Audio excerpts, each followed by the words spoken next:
ঈদের শপিং করতে হবে, দেখি বাবার একটু কল দিই, টাকা লাগবে।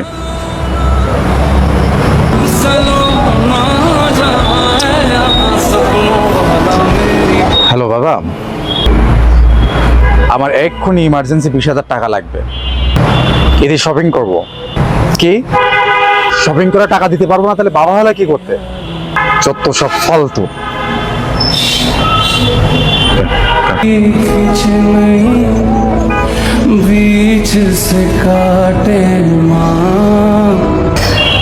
আরে বন্ধু, তোরা এখানে?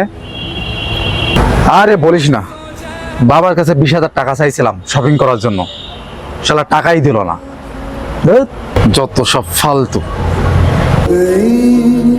अब हम यहाँ से जाएं कहाँ, देखा हजारों दफा।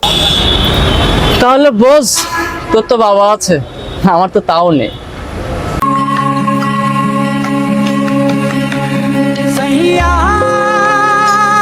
তাহলে বলদিন আমার ঈদের শপিংটা কে করে দেবে?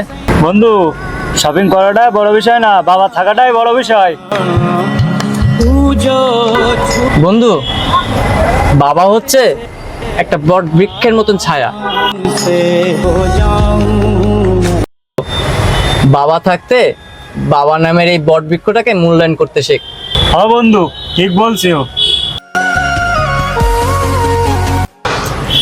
তাই বাবার সামর্থ্যের উপরে অতিরিক্ত বোঝা চাপাস না।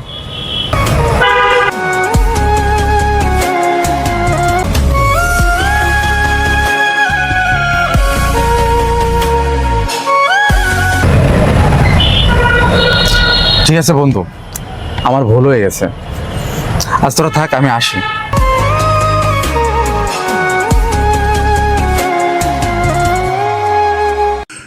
সত্যিই তো আমি কখনো এভাবে ভাবি নাই। আমার তো বাবা বেঁচে আছে, এটাই যথেষ্ট। অনেকের তো বাবা নামের বট বৃক্ষটাই বেঁচে নাই, তাহলে তারা কিভাবে চলে? সত্যিই বাবার সামর্থ্যর ওপরে কোনো কিছু জোর করে চাপানো ঠিক না। আমি কি করলাম এটা? বাবা, আমাকে ক্ষমা করে দিও। আমি আর কোনোদিনও এমন আবদার করব না। তুমি মাথার উপর ছায়া হয়ে থাকলেই হবে। আমাদের সমাজে কিছু পোলাপান আছে যারা বাবার সামর্থ্যর বাইরে অনেক কিছু দাবি করে, যা একজন বাবার পূরণ করতে অনেক কষ্ট হয়। একটাবার ভাবুন তো, একজন মধ্যবিত্ত বাবারা সারাদিন রোদে পড়ে বৃষ্টিতে ভিজে কত হাড় ভাঙা পরিশ্রম করে আমাদের লালন পালন করে। এটাই কি যথেষ্ট নয়? তাই বলে কি একজন বাবা নামের বটবৃক্ষটা মাথার উপরে ছায়া হয়ে বেঁচে থাকাটাই অনেক জরুরি।